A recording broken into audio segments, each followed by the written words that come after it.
नमस्कार। मैं soldier coaching से योगेश यादव फिर से आपका स्वागत है। टॉपिक का नया पार्ट लेकर एलसीएम एचसीएफ का, जैसे भिन्नों का लसा और भिन्नों का मसा कैसे ज्ञात करेंगे आप। देखिए, भिन्नों का लसा और भिन्नों का मसा ज्ञात करने से पहले हम आपको इस चैप्टर के बारे में कुछ जो छूटे हैं उनको बता देते हैं। जैसे आपको मिलेगा भिन्नों का लसा ज्ञात करना, भिन्नों का मसा ज्ञात करना। आप पहले पढ़ चुके हैं लसा और मसा ज्ञात करना। लसा कैसे निकालते हैं, मसा कैसे निकालते हैं, हम अलग अलग दो पार्टों में करके बता चुका हूँ। उसके बाद अब लसा और मसा का यूज है, इसलिए हम आपको लसा और मसा साथ में ही कंपेयर करके बताएंगे ताकि आपको भूले ना। इसके बाद आपको इसमें घंटी बत्ती वाले प्रश्न आते हैं। घंटी बत्ती वाले प्रश्न का मतलब क्या होता है कि जैसे देता है कि किसी चौराहे पर 4 बत्तियां कुछ सेकंड के अंतराल पर बजती हैं, तो ऐसे प्रश्न को कैसे लगाएंगे। या ऐसे देता है 4 अंकों की वह बड़ी से बड़ी संख्या, उसमें कैसे लगाएंगे। या कोई संख्या देता है इस अनुपात में उसका लसा इतना है मसा इतना है, तो संख्या क्या होगी।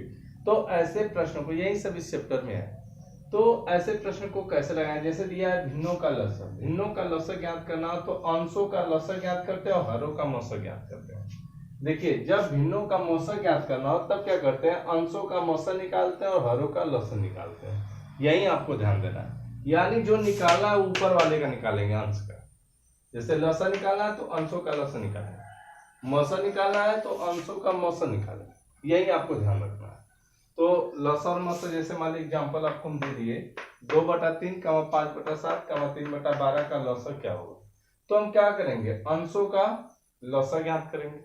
यानी कि 2, 5 और 3 का लसा कितना हो जाएगा, तो आपको मालूम है, निकालेंगे तो भी आ जाएगा कितना, 30 आ जाएगा।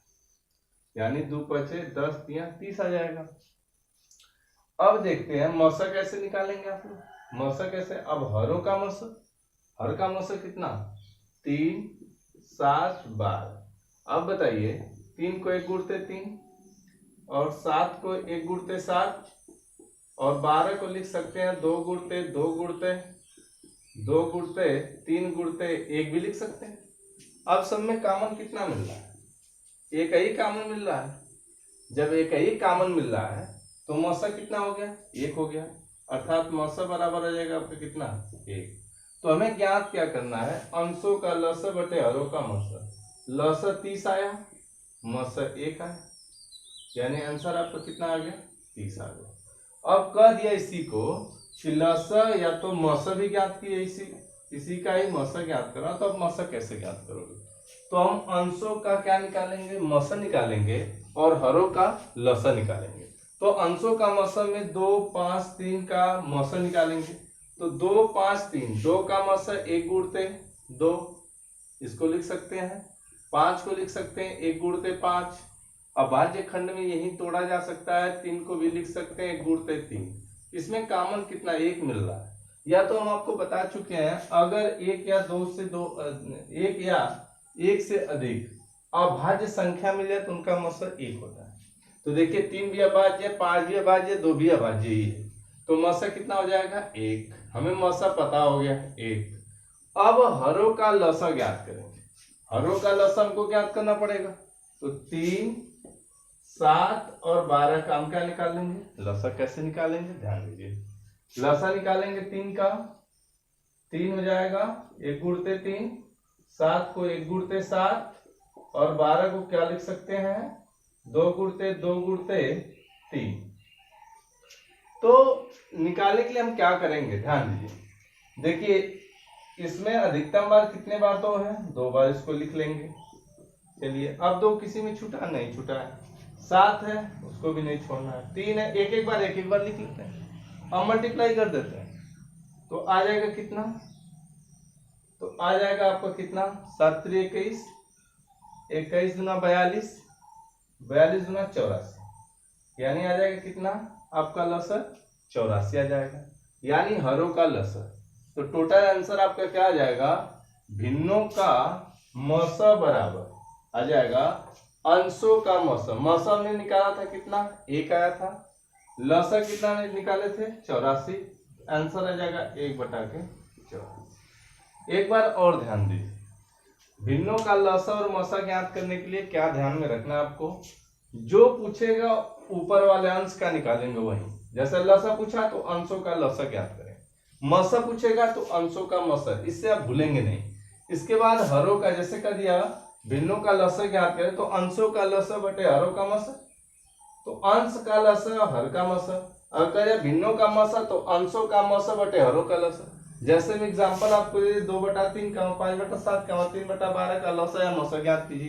तो लसा हम कैसे निकालेंगे, तो अंशों का लसा निकालेंगे, 2, 5, 3 का लसा निकालेंगे तो आपका 30 आ जाएगा, ये मालूम है आपको। हरों का हम निकालेंगे क्या, मसा। आप देखिए जब 3 भी क्या है, अभाज्य संख्या है, 7 भी अभाज्य संख्या है, उसका मसा 1 हो जाएगा। जब मसा 1 हो जाएगा तो उत्तर आपका क्या आ जाएगा, भिन्नों का लसा बराबर अंशों का लसा बटे हरों का मसा, यानी लसा 30 आया था, हर मसा 1 आया था। अब चलिए मसा निकालते तो मसा कैसे निकालेंगे, अंशों का मसा बटे हरों का लसा, यानी 2, 5, 3 का मसा ज्ञात करेंगे। 2, 5, 3 का मसा ज्ञात करने के लिए क्या करेंगे, हम ध्यान दीजिए, इसका मसा ज्ञात करेंगे। 2, 5, 3 का मसा निकालेंगे तो 1 आ जाएगा। अब इसके बाद हरों का लसा निकालेंगे, 3, 7, 12 का लसा निकालेंगे तो 84 आ जाएगा। हम जानते हैं भिन्नों का मसा बराबर होता है अंशों का मसा बटे हरों का लसा। अंशों का मसा यानी 1, हरों का लसा यानी 84, 1/84 आपका आंसर हो जाएगा। ठीक है, आगे क्वेश्चन देखते हैं इसी प्रकार से। देखिए जैसे दिया है 4/5, 6/25, 8/15 का लसा क्या होगा, या ऑप्शन दिया आपको 5/24, 24/5, 12/5, 5/12।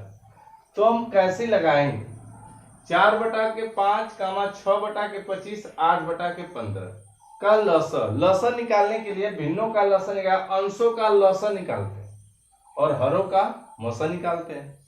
तो हम पहले 4, 6, 8 का क्या निकाल लेते हैं, लसा। तो 4, 6, 8, 4 को क्या लिख सकते हैं, 2 गुणते 2, 2 गुणते 3, 2 गुणते 2 गुणते 2। अब सबसे अधिक बार तो किसमें आया, इसमें आया, इसी को पकड़ लेते हैं। 2 गुणते 2 गुणते 2, 3 एक बार आया, गुणा कर दो, 2 दूना 4 दूना 8 तरीके 24, यानी लसा, अंश का लसा कितना आ गया, 24 आ गया। अब हरों का मसा ज्ञात करते हैं।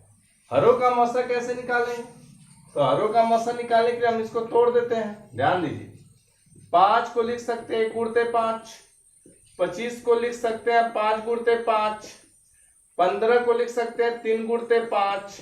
अब इसमें कॉमन जो है वही मसा हो गया, तीनों में जो कॉमन है, कॉमन 5 है, तो भिन्न हरों का मसा बराबर 5, इसलिए भिन्नों का लसा बराबर, देखिए भिन्नों का लसा बटे अंशों का लसा बटे हरों का मसा। अंश का लसा कितना 24 और हर का मसा कितना 5, तो 24/5। ऑप्शन नंबर बी आपको क्या हो जाएगा, सही हो जाएगा।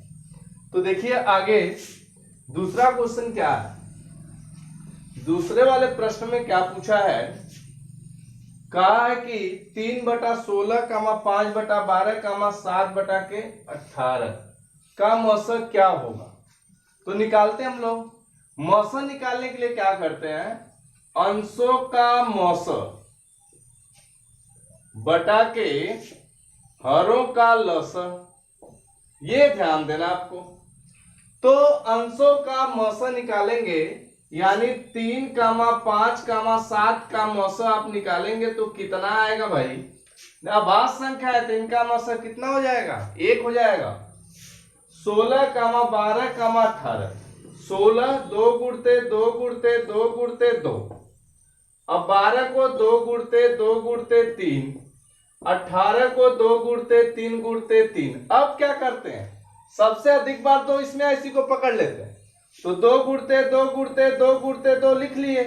अब सबसे अधिक 3 कितने बार, 2 बार, इसको भी लिख लेते हैं, गुणा कर 2 दूना 4 दूना 8 दूना 16, 16 तिया 48 तिया 144, तो आ जाएगा आपका कितना 144, यानी कि 1 बटा के मसा 1 आया है, लसा 144 आया है, तो अंशों का मसा बटे हरों का लसा। तो आपका आंसर आ जाएगा सी ऑप्शन 1/48। तो भिन्नों का लसा और मसा ऐसे ही ज्ञात करेंगे। ध्यान यही दीजिएगा। आगे देखते हैं हम लोग। देखिए ऑप्शन गलत लग गया था, ऑप्शन आपका डी रहेगा 1/144, ये नहीं रहेगा। ऑप्शन नंबर डी आपका क्या हो जाएगा, सही हो जाएगा। आगे देखते हैं। देखिए प्रश्न जैसे 108/100, 36/100, 9/10 का मौसा क्या होगा। तो हम कैसे निकालेंगे, मौसा निकालना है तो मौसा कैसे ज्ञात करते हैं। भिन्नों का मौसा बराबर अंशों का मौसा बटा के हरों का लसा। तो ध्यान क्या देना, अंशों का मौसा ज्ञात करेंगे, यानी 108, 36 और 9। अब देखिए क्या 9 से सब कट जाएंगे। देखिए 9 से 9 भी कटेगा, 36 भी कटेगा, ये भी कट जाएगा 12 बार में 108। तो मौसा कितना हो गया, 9 हो गया। अर्थात देख लीजिए 108 को 2 गुणते 2 गुणते 3 गुणते 3 गुणते 3 लिख सकते हैं। 36 को 2 गुणते 2 गुणते 3 गुणते 3 लिख सकते हैं। 9 को 3 गुणते 3 लिख सकते हैं। अब मौसा निकालना तो कॉमन सब में क्या मिल रहा है, 2 3 सब में कॉमन मिल रहा है, यही मौसा हो गया आपका, 9 आ गया, 3 3 9। अब लसा निकालते हैं। हरों का लसा कैसे ज्ञात करेंगे, देखिए 10 है, 1 गुणते या 2 गुणते 5, 100 है तो 2 गुणते 2 गुणते 5 गुणते 5, 100 को भी वही लिखेंगे, 2 गुणते 2 गुणते 5 गुणते 5 लिखेंगे। तो अब ध्यान दीजिए इसमें सबसे अधिक कितने बार 2 आया, 2 बार आया। देखिए सबसे अधिकतम है, कम वाले को नहीं पकड़ते हैं, सबसे अधिकतम वाले को पकड़ते हैं, 2 गुणते 2। सबसे अधिक बार 5 कितने बार आया, 2 बार आया, बस इसी को पकड़ गुणा कर दीजिए, 2 दूना 4, 4 पचे 20, पचे 100, यानी कि लसा कितना आ गया आपका 100 आ गया। तो हमें ज्ञात क्या करना है, भिन्नों का मौसा ज्ञात करना। जब भिन्नों का मौसा ज्ञात करना होगा तो हमें अंशों का मौसा, अंश का मौसा कितना आया 9, हरों का लौसा कितना आया 100, भाग कर देंगे जब तो कितना आ जाएगा 0.09। आपका ऑप्शन नंबर बी सही हो जाएगा। जैसे दो संख्याओं का गुणनफल बराबर संख्याओं का लौसा गुणते संख्याओं का मौसा होता है, ये सूत्र होता है, ठीक है। अब ध्यान दीजिए, मान लीजिए एक संख्या x है और दूसरी संख्या y है, तो संख्याओं का गुणनफल x गुणते y होगा बराबर, यदि संख्याओं का लौसा a है और मौसा b है, तो कहने का मतलब है दो संख्याओं का गुणनफल, अगर एक संख्या x दूसरी संख्या y है, उनका यदि लसा a और मौसा b है, तो संख्याओं का गुणनफल यानी x गुणते y बराबर a गुणते b होगा। इसी प्रकार देखिए प्रश्न आपको क्या दिया है, किस टाइप के प्रश्न आते हैं।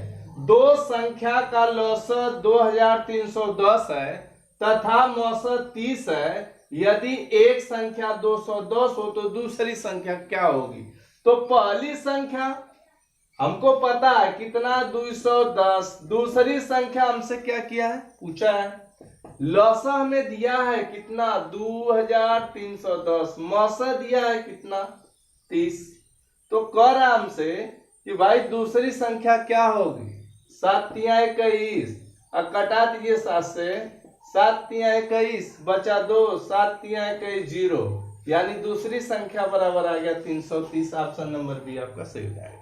कहने का मतलब क्या है, दो संख्याओं का गुणनफल बराबर संख्याओं का लौसा गुणते संख्याओं का मौसा, अर्थात एक संख्या x है दूसरी संख्या y है, यदि इन संख्याओं का लौसा a तथा मौसा b है तो x गुणते y बराबर a गुणते b होगा। इसी प्रकार जैसे एग्जांपल आप देख लीजिए, दो संख्या का लौसा 2310 है तथा मौसा 30 है, यदि एक संख्या 210 है तो दूसरी संख्या क्या होगी। तो ऑप्शन हमको दिया है 303, 330, 630, 430। तो कैसे लगाएंगे हम, तो संख्याओं का गुणनफल यानी 210 पहली संख्या, दूसरी संख्या हमने मान लिया y है बराबर लसा 2310 गुणते मौसा 30 है। अब इसको कटा देते हैं, 7 या 21 कट जाएगा, 7 बार में 7 को इसको कटाएंगे 7 से तो यह आ जाएगा 330। ऑप्शन नंबर आपका बी सही हो जाएगा। ठीक है, आगे देखते हैं। देखिए, दो संख्याओं में से एक संख्या 24 है, उनका लौसा 48 है तथा मौसा 4 है, तो दूसरी संख्या क्या होगी? तो आप जानते हैं कि पहली संख्या गुणते दूसरी संख्या बराबर लौसा गुणते मौसा, यानी कि पहली संख्या क्या दिया है मालूम है 24, दूसरी संख्या हमसे पूछा है, लौसा दिया है 48, मौसा दिया है 4, तो कटा देते हैं। ये कटा दीजिए, 24 दूना 48, दूसरी संख्या 4 दूना 8, यानी दूसरी संख्या आपकी क्या हो जाएगी 8 हो जाएगी, आपका आंसर हो जाएगा। देखिए, जैसे प्रश्न दिया है, 3 संख्याओं का मौसा 36 हो तथा उन संख्याओं के बीच 29 संबंध 39 संबंध 49 का अनुपात है, तो संख्याएं ज्ञात कीजिए। तो कहने का मतलब जब भी आपको मौसा दिया हो, ध्यान दीजिएगा, जैसे आपको मौसा दिया हो कोई संख्या, दो संख्या मान लीजिए, एक यक्स है दूसरी संख्या वाई है, उनका मौसा अगर मान लीजिए सपोज करिए ए दिया है, तो संख्याएं क्या मानेंगे? अगर वो संख्या यक्स संबंध है वाई के अनुपात में, तो हम संख्या मानेंगे ए यक्स और ए वाई। हमेशा ये ध्यान रखना, जब भी आपको दिया हो मौसा संख्या अनुपात के रूप में दिया हो, तो संख्याओं को ज्ञात करने के लिए हम मौसा यक्स यानी मौसा इंटू पहली संख्या और मौसा इंटू दूसरी संख्या, तो वो संख्या प्राप्त हो जाएगी। अर्थात देखिए, जैसे प्रश्न दिया है, यदि 3 संख्याओं का मौसा 36 है तो तथा उन संख्याओं के बीच 29 संबंध 39 संबंध 49 का अनुपात है, तो संख्या ज्ञात कीजिए। तो मौसा हमको मालूम है कितना है 36, मौसा गुणते पहला अनुपात 39, ठीक है, मौसा गुणते दूसरा, मौसा गुणते तीसरा, ये संख्याएं प्राप्त हो जाएंगे आपको 49। तो गुणा करेंगे इसमें तो आ जाएगा आपका 1044, इसमें गुणा करेंगे 1404 आ जाएगा, इसका गुणा करेंगे तो ये आ जाएगा 1764। तो कहने का मतलब संख्या जब भी अनुपात के रूप में दिया हो, अगर मौसा दिया हो तो उस मौसा का अनुपात में गुणा कर देते हैं, जिससे संख्या प्राप्त हो जाती है। अर्थात ऑप्शन नंबर बी आपको क्या हो जाएगा सही हो जाएगा। ठीक है, तो ध्यान दीजिए कि कैसे आप लगाएंगे, आगे देखते हैं।